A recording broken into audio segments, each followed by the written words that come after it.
I don't know how to tell you this without it sounding like a threat, so I'm just gonna say it plainly. There is going to be a period in whatever you're building, a long one, where nothing visible is happening. You're doing everything right, showing up every day, making the sacrifices, and the scoreboard just isn't moving. And that period is what breaks most people. Not the hard part, not a single catastrophic failure.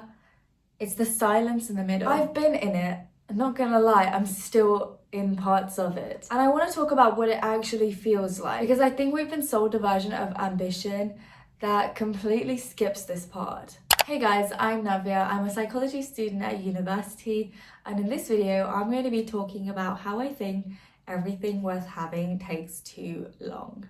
When I first started really going for something properly, not just talking about it, I thought the hardest part would be the work itself, the early mornings or the missed social events. And yes, that was hard, but I expected that. What I didn't expect was how strange it would feel to be doing all of that and have nothing to show for it yet. There's a concept between the intersection of economics and psychology called the opportunity cost. Every time you choose to spend time on something, you're simultaneously choosing to not spend it on something else. And for a long time, I understood that intellectually, but I didn't understand what it would feel like to live with it, because it doesn't feel like a neutral trade. It feels like a loss. It feels like watching people around you laughing and being present while you're sitting with a version of yourself that might not even work out. I remember genuinely wondering whether I'd got it wrong, whether the thing I was building was actually real, or whether I'd convinced myself that it was because admitting otherwise was too painful to even consider. And that's the part nobody talks about, not the sacrifice itself.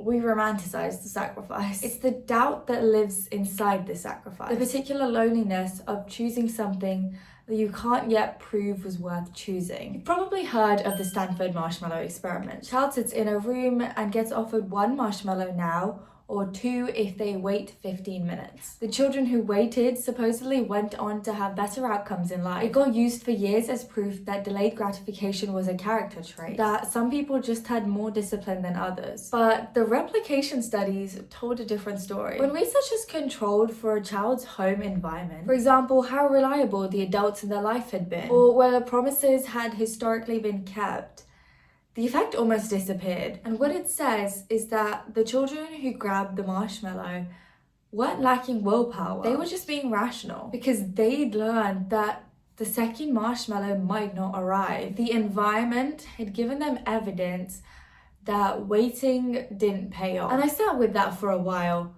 because it reframed something that I had been blaming myself for. When I struggled to stay the course, I thought it was weakness. But it wasn't weakness. It was that my brain had accumulated enough experiences of effort not being rewarded that it was trying to protect me. The problem isn't that you can't delay gratification. The problem is that you don't have enough proof yet that the wait is real. And that shifted everything for me. The work isn't to suppress the doubt. It's to build evidence that the timeline is actually moving. I stopped trying to convince myself through willpower and start trying to convince myself through data. Not the big outcomes, I couldn't control these yet, but the input, the number of days I showed up, the skills I had now that I didn't have 6 months ago, the tiny unglamorous distance between where I started and where I was. That's what kept the rational part of my brain in the room. So I'm not gonna tell you it gets easier. I don't think that's true, and I don't think that's even what you actually need to hear. What I will tell you is that waiting starts to feel different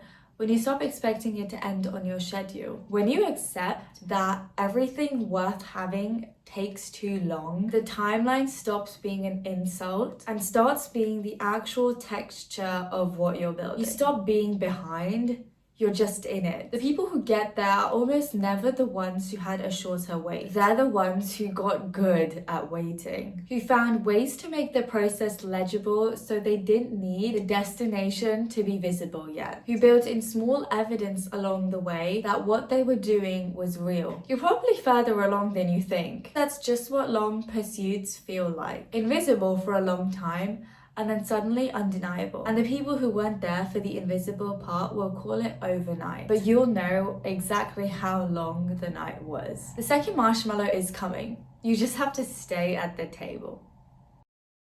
Thank you guys so much for watching. I'm Navya, and if this video resonated with you, please consider subscribing because it would help me out so much. I hope to see you in my next video.